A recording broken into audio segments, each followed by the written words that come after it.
Nah, Bapak Ibu yang saya hormati, seperti yang tadi di awal saya sampaikan, sudah hadir Kepmen yang mengatur tentang tata cara pelaksanaan seleksi ASNP 3K untuk JF Guru. Nah, hadirnya Kepmen ini tentu menjadi jawaban atas pertanyaan yang sudah Bapak Ibu menggantung di pikiran Bapak Ibu selama ini. Nah, sebagaimana tadi Pak Ases sudah sampaikan, dalam waktu dekat PAN RB akan melakukan sosialisasi. Nah, kami mengambil inisiatif untuk mencoba menjawab pertanyaan Bapak Ibu sesuai dengan yang tertuang dalam Kepmen PAN tersebut, agar kita bisa, Bapak Ibu juga sudah mulai bisa mempelajari Kepmen itu seperti apa dan siap-siap kurang lebih akan bagaimana sih tahun depan, status saya bagaimana dan lain sebagainya. Nah, kami melihat sumber data kebutuhan guru di tiap daerah dan mendorong pemerintah daerah untuk mengajukan formasi sesuai dengan data tersebut untuk mengupayakan pemenuhan kebutuhan guru ASN P3K.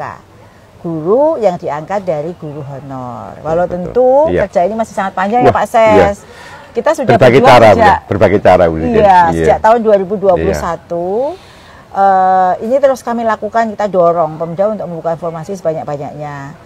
Inilah yang tengah kami upayakan, mengingat saat ini masih tercatat ada 575.000 lebih guru non-ASN di sekolah negeri dengan 79.300-annya mapel agama. Jadi kalau di mapel yang ada bukan agama itu sekitar 496.000 guru honor yang ada di sadik-sadik kita. Sehingga nanti tahun ini dengan jumlah formasi sekitar 175.000, nanti tepatnya akan diumumkan, itu tentu masih akan menyisakan guru-guru non-ASN yang ada di sekolah-sekolah negeri. Nah, kami telah mencoba mengatasi berbagai tantangan. Nanti mungkin Pak Ses bisa menginfokan kira-kira apa saja sih tantangan yang dihadapi, upaya yang sudah kita lakukan untuk memenuhi kebutuhan guru tersebut. Baik, Bu Dijen. Jadi Bapak Ibu sekalian yang live saat ini kami sampaikan, kami di Dijen GTK, kami di Dijen sudah berbagai cara untuk bisa memenuhi formasi yang ada, koordinasi dengan Menpan RB. Sudah dari tahun-tahun kita melihat data antara penetapan formasi dari Menpan dengan apa yang diajukan oleh Pemda itu belum sesuai dengan kebutuhan. Nah, ini menjadi tantangan besar kita Bu Dijen terkait dengan ketersediaan formasi di daerah masing-masing tentunya, dengan berbagai tentunya latar belakang kondisi dari masing-masing pemerintah daerah, khususnya terkait dengan penggunaan anggaran. Karena memang belanja pegawai itu rata-rata sudah di atas 30%, sehingga kekhawatiran dari Pemda tentunya dengan dana pegawai yang dari 30% akan berpengaruh terhadap kondisi rapotnya, kira-kira seperti itu. Nah, kita Bu Dijen tidak memiliki kewenangan sebetulnya untuk bisa menetapkan, mengunci jumlah formasi akhir, karena memang itu adalah kewenangan dari Kemenpan RB. Karena masing-masing daerah tentunya punya pertimbangan terkait dengan pengusulan formasi yang ada. Nah, poin terpenting yang telah kami lakukan dengan memberikan rekomendasi kepada Kemenpan RB tentunya yang punya kewenangan dan pemerintah daerah berdasarkan data kebutuhan guru di setiap daerah, bahkan setiap bidang mapelnya. Nah, pada seleksi tahun 2023 misalkan, kami memberikan rekomendasi ke Menpan sejumlah 601.174 formasi guru ASN P3K. Namun dari Pemda total pengusulan formasi hanya di sekitar 296.102 orang, kurang dari 50%.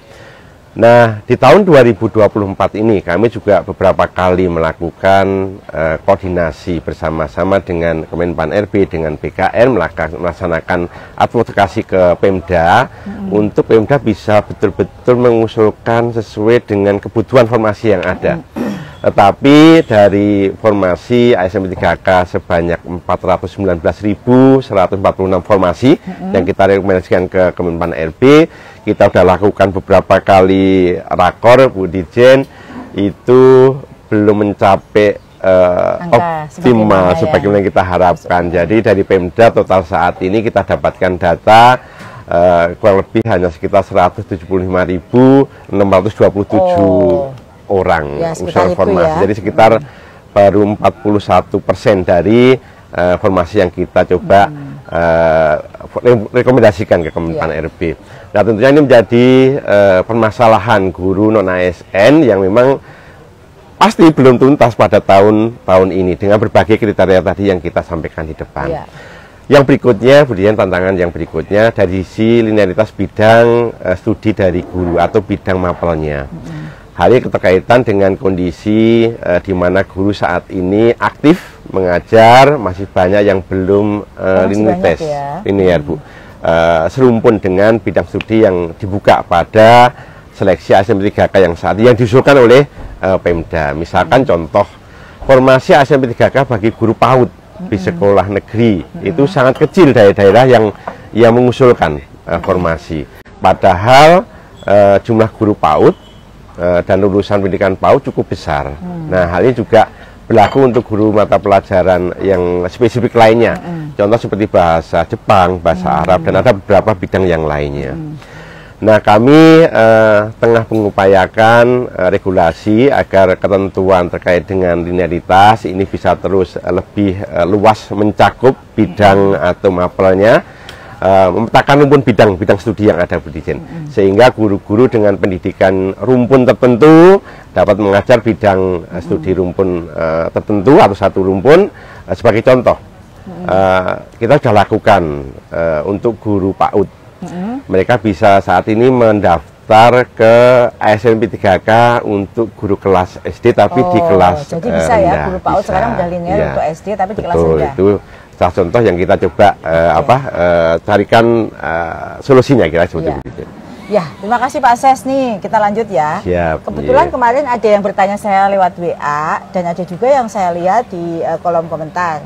Pertanyaannya adalah bagaimana bagi P1 yang sudah tidak bekerja lagi atau sudah tidak mengajar di sekolah satuan pendidikan yang semula pada saat guru tersebut mendaftar dan sudah diberhentikan karena alasan tertentu. Nah, bagaimana dengan surat izin yayasan ya? Jadi Bapak Ibu semuanya di diktum tersebut, di diktum ke-6 tertulis ya, kepala instansi yang dimaksud di sini adalah instansi garing lembaga garing yayasan. Betul. Nah, ini dimaksudkan untuk mengantisipasi bagi guru yang sudah tidak bekerja di sekolah atau sudah berhenti bekerja karena alasan tertentu. Izinnya bisa dari instansi, dalam hal ini adalah Dinas Pendidikan. Jadi Bapak Ibu juga bisa melaporkan status P1-nya dan nanti insya Allah dari Dinas akan memberikan izin jika sudah tidak punya satuan pendidikan. Nah, Bapak Ibu jika P1 aktif di sekolah negeri maka bisa daftar tanpa dokumen izin. Jadi kalau P1-nya ya ingat ya, P1 dan sekarang masih aktif mengajar di sekolah negeri tidak perlu izin. Kemudian bagi yang masih aktif pada sekolah swasta statusnya P1 maka bisa daftar dengan ketentuan wajib unggah izin dari yayasan. Yang ketiga, bagi P1 yang tidak aktif dimanapun karena telah berhenti bekerja sebagai guru karena alasan berbagai macam, maka dapat mendaftar.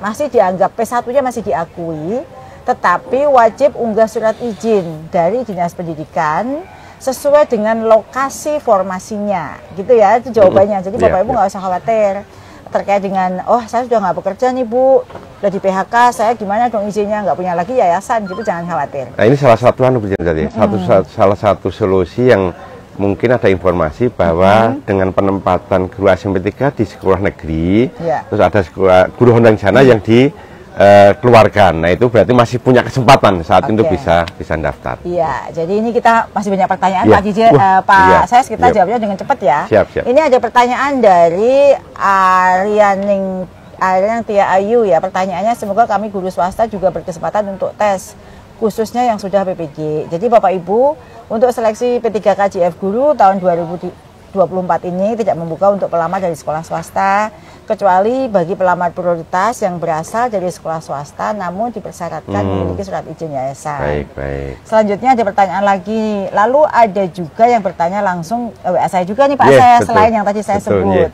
Terkait dengan Kepmen ini tertulis hanya dapat melamar di tempat instansi saat hanya dapat melamar di tempat kerja saat mendaftar. Jika P3K guru, apa berarti hanya bisa mendaftar di sekolah negeri atau tempat bekerja? Jadi ini Bapak Ibu, karena WA-nya ke saya langsung jawab. Instansi pemerintah yang dimaksud di sini adalah Pemdanya. Jadi guru non ASN DKI melamarnya di DKI.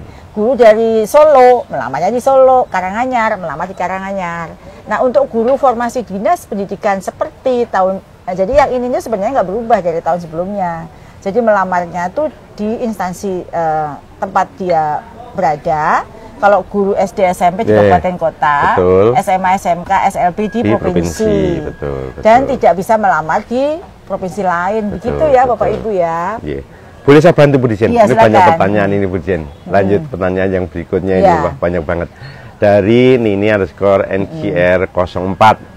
Ini pertanyaannya Bu Dijen. Bertanya Bu, Pak, bagaimana nasib retaker gelombang 1 2023 di pembukaan P3K ini Bu? Apakah bisa ikut P3K Bu? Ya.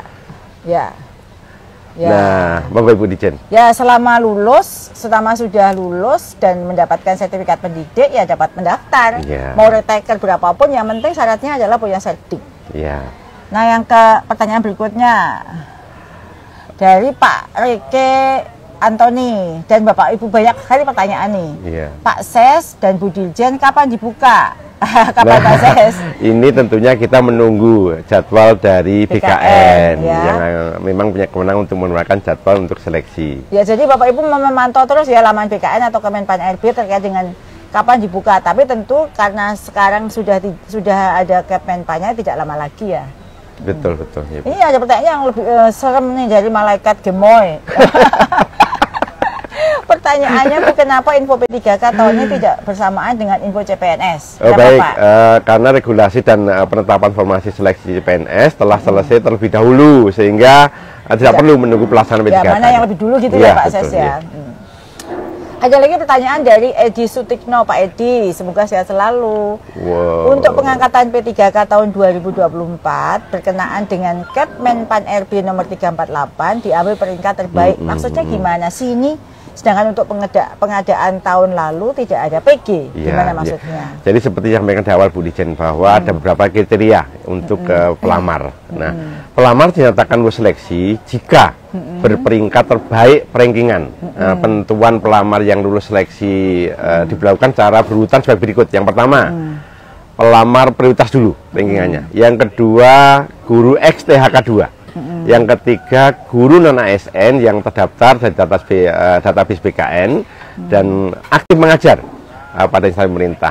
Nah, yang keempat, guru non ASN di sekolah negeri yang terdaftar di Dapodik Kemendikbudristek dan aktif mengajar paling sedikit 2 tahun atau 4 semester secara terus menerus. Yang berikutnya adalah baru yang ke lulusan PPG prajabatan atau PPG yang calon guru. Urut-urutannya terima kasih Pak Ses sudah membantu saya menjawab dengan bagus sekali. Apresiasi diberikan kepada kami. Dan beliau mengatakan dari Zania Mat, seandainya buka tanpa prioritas lebih adil. Gimana nih Pak Ses? Baik Bapak Ibu Guru, perlu dipahami bahwa pelamar prioritas merupakan pelamar yang telah memenuhi atau lulus passing grade di tahun 2021 Bu Dirjen, yang belum mendapatkan formasi dengan pertimbangan tentunya keterbatasan formasi yang diusulkan oleh Pemda. Nah, di tahun sebelum tahun 2024 tentunya, kira-kira seperti itu. Oke, terima kasih Pak Ses. Ini ada pertanyaan lagi, kita berkejaran dengan waktu, pertanyaan masih banyak. Dari Ibu Nurasiah 246, selamat sore Bu. Apakah tahun ini bisa lintas daerah Bu untuk P3K? Jadi seperti yang tadi saya jawab ya. Jadi seleksi ASN P3K terlaksana berdasarkan usulan formasi dari instansi daerah. Instansi tersebut sedang berupaya memenuhi kebutuhan kekurangan ASN di daerahnya sendiri. Jadi belum bisa melamar instansi daerah. Ya, nanti mungkin di masa yang akan datang, ketika sudah tuntas semua ini, baru kita bisa guru-guru bisa melamar. Dari seleksi lulusan PPG Prajabatan, boleh memilih preferensinya di mana. Jadi sekarang kan PPG Prajabatan itu ada preferensi tempat memilih, misalnya dari Solo, dia pengen di Sulawesi Utara juga boleh, tapi pada saat ngelamar dia sudah menyebutkan preferensi pilihannya kemana. Ini ada pertanyaan lagi nih dari Rabiah Halawadiah. Ibu Rabiah, selamat sore Bu. Assalamualaikum. Waalaikumsalam. Saya Rabiah Al-Adawiyah, honorer dari tahun 2022. Status P tahun 2023. Tidak masuk dalam database BKN. Hanya masuk P4 untuk tes P3K tahun 2024. Kenapa harus ikut tes lagi, Bu? Gimana Pak? Jadi ini Ibu Guru, Bu Rabiah. Seluruh peserta yang belum lulus passing grade di tahun 2021 itu tetap perlu melakukan tes seleksi kembali. Karena pada dasarnya ketika tidak menjadi pemenang berarti tidak lulus, sehingga tes kembali di periode berikutnya. Sepertinya ini umum ya, di seleksi apapun seperti sama, itu ya. Semuanya sama. Jadi semangat ya Bu Rabiah. Tetap semangat Ibu. Saya yakin kalau Ibu pernah lulus ya, pernah mengikuti tes, tapi akan lebih mudah untuk mengikuti tes berikutnya. Ini ada pertanyaan dari Ibu Rere Tias, Bu Nunu, untuk P3K yang tahun lalu sudah daftar di akun. Apakah di tahun 2024 buat akun baru lagi atau tidak? Buat lagi nggak Pak? Ini dari Ibu Tias. Seleksi SMP3K terlaksana pada tahun tertentu, sehingga diperlukan proses pendaftaran atau pembukaan akun baru di tiap tahunnya. Ini kan prosesnya berbeda tahun untuk memastikan bahwa yang bersangkutan tadi aktif dan sebagainya. Masih aktif, masih ada, masih jadi guru, belum berhenti jadi guru. Ini ada pertanyaan lagi dari Helisa_HS. Kapan P3K buka? Apakah P1 swasta memilih formasi atau sudah terkunci penempatannya? Baik, seperti yang sampaikan di depan terkait dengan kapan dibukanya seleksi P3K untuk pesatnya. Ini kita menunggu jadwal dulu, Bu Dijen, Pak Guru dari BKN. Dalam waktu dekat tentunya akan dikeluarkan. Untuk pelamar prioritas swasta telah dipetakan formasinya oleh pemerintah daerah. Namun tentunya harus melengkapi surat izin mendaftar dari ketua yayasan. Seperti yang tadi ya. Yang jadi, awal sudah kita sampaikan. P1 swasta tetap ada syarat yang tadi di atas kita sudah sampaikan. Betul. Nanti diputar kembali. Ini ada pertanyaan dari Idea Prakoso. Pak Idea Prakoso, izin Bu bertanya, guru Dapodik Negeri tahun 2023, jalan 4 semester, apa bisa daftar P3K? Bisa mendaftar. Bisa ya. Aktif mengajar paling sedikit 2 tahun. Masih 2 tahun. 2 tahun atau 4 semester Bu Dijen, berturut-turut atau terus menerus. Berarti minimal terdaftar di Dapodik di Oktober tahun 2022. Jadi Pak, kalau Oktober 2022 itu TMT-nya itu sudah aktif mengajar 4 semester berturut-turut. Jadi Bapak bisa ya, semangat Pak, saya yakin Bapak bisa. Ini ada pertanyaan dari Samhidayat_izin. Pertanyaannya, apakah formasi guru bahasa daerah, bahasa asing, dan mapel kejuruan dibuka tahun ini? Gimana, baik, formasi mata pelajaran bahasa daerah seperti bahasa Sunda, bahasa Jawa, bahasa Madura, bahasa Bali, dan bahasa asing seperti bahasa Prancis, Jerman, dan lainnya terbuka. Sepanjang formasi tersebut diusulkan oleh instansi daerahnya. Jadi tahun ini sudah ada ya? Sudah ada bahasa daerah. Jadi kalau daerahnya itu mengusulkan, ya sekarang ini sudah ada Jawa, bahasa Jawa, bahasa Madura, Bali ya. Betul. Baik, itu Pak, Bu, jawabannya ya. Silahkan kalau instansi daerahnya belum mendaftar didorong untuk membuka formasi jika ada kebutuhan untuk guru mapel bahasa daerah di daerahnya masing-masing. Nah, ini ada pertanyaan, bagaimana nasib guru yang tidak terdaftar di PKN tapi terdaftar di Dapodik? Jadi sesuai dengan Kepmen Pan RP 348 tentu dapat mendaftar, karena tadi kita sudah sampaikan ya, guru non-ASN di sekolah negeri yang terdaftar di Dapodik dan aktif mengajar paling sedikit 2 tahun atau 4 semester secara terus-menerus di instansi tempat dia mengajar saat ini bisa mendaftar. Jadi jangan khawatir meskipun tidak ada di database BKN. Betul. Selanjutnya ada cewek Madura nih Pak yang nanya. Saya honorer negeri 12 tahun lulusan PPG, apakah ada afirmasi nilai Bu? Ada nggak Pak? Afirmasi diberikan pada nilai seleksi kompetensi teknis tentunya Bu Dijen. Jadi semua PPG semua, ya? Iya, betul, semua yang punya serdik dapat afirmasi kompetensi teknis. Ya, jadi Bapak Ibu bersyukur yang sudah punya sertifikat pendidik. Tapi tentunya diperhatikan Bu Dijen, linearitasnya juga diperhatikan. Baik, saya melanjutkan untuk pertanyaan dari Dila Mayang. Pertanyaannya, honor 3 tahun tapi belum terdaftar di PKN, apakah bisa daftar P3K? Selama ini di Lamayang itu Bapak atau Ibu ya? Selama Bapak atau Ibu merupakan guru honor di sekolah negeri, terdaftar di Dapodik, Kemendikbudristek, dan aktif mengajar 2 tahun atau 4 semester secara terus-menerus, situasi tempat mengajar saat mendaftarnya bisa berizinan untuk ini kan? Ya, ya. Oke. Baik Bapak Ibu, terima kasih untuk semua pertanyaannya.